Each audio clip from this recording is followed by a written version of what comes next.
So today, we're going to dive into something pretty fascinating. It's a story about how two of Asia's biggest economies are turning a major challenge into a massive opportunity. We're talking about Japan's aging workforce and India's youth boom, and the incredible program that's been built to connect them. Let's get into it. Okay, so at the very heart of this partnership, you've got two countries that are, in a way, perfect opposites. On one side, you have Japan, an economic powerhouse for sure, but it's facing a huge demographic hurdle. Its workforce is getting older and it's shrinking. And on the other side, you've got India, with this absolutely enormous, young, and ambitious population. It's like a classic supply and demand problem, but playing out on a global stage. And get a load of this number, 62%. That's the slice of India's population that's in the working age bracket. Economists have a term for this. They call it a demographic dividend. But really, what it means is a massive well of human potential, a workforce ready to power growth not just in India, but potentially all over the world. Now, to really understand Japan's side of the story, just look at this chart. It's based on McKinsey data.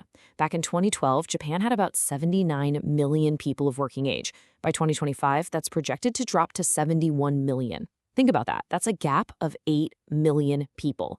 That's a critical need for skilled hands and minds in their factories, their offices, everywhere. So this is the big puzzle, right? You've got this perfect imbalance. How do you build a bridge that lets one country's demographic strength solve another's demographic challenge? And more importantly, how do you do it in a way that benefits everyone involved?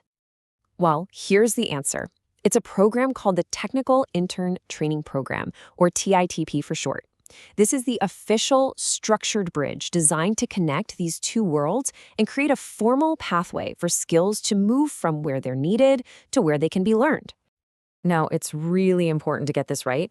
This isn't just about filling job vacancies. Officially, the TITP is framed as a form of international cooperation. The core idea is that interns go to Japan, they get hands-on training, they learn advanced skills, and then they bring all that knowledge and expertise back home to help boost their own country's development. So, how did this all come together?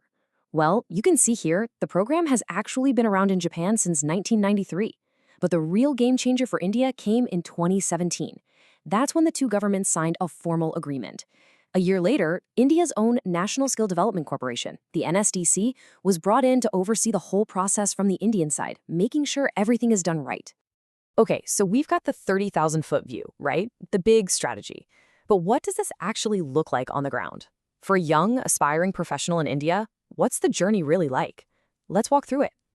The whole path is really broken down into three main phases. First, before anyone even gets on a plane, there's intensive pre-departure training in India. And this isn't just about the job skills. We're talking about learning the Japanese language, the culture, business etiquette, the whole shebang. Then comes the internship in Japan, which lasts for 3 to 5 years of real-world work and learning. And finally, and this is a core part of the deal, the interns return to India to put those new world-class skills to use. And don't think this is just for a couple of specific industries. No way. As of 2021, there were 84 different job categories open. That covers a massive range of fields, from manufacturing to caregiving to construction. It's a huge spectrum of opportunities.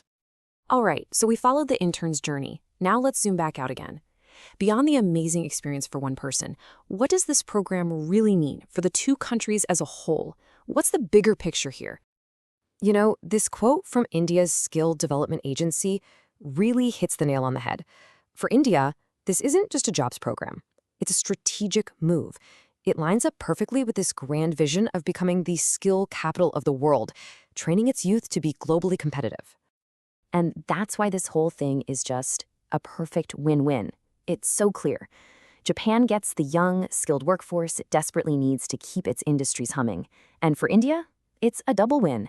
Young people get these incredible global career opportunities, and then the country gets back a super skilled workforce with cutting-edge knowledge. It's this amazing self-reinforcing cycle of growth for both sides. So understanding all this is one thing, but what if you're watching this and thinking, hey, that could be me? Let's get practical. Let's talk about how you or someone you know can actually get involved. I mean, seriously think about it.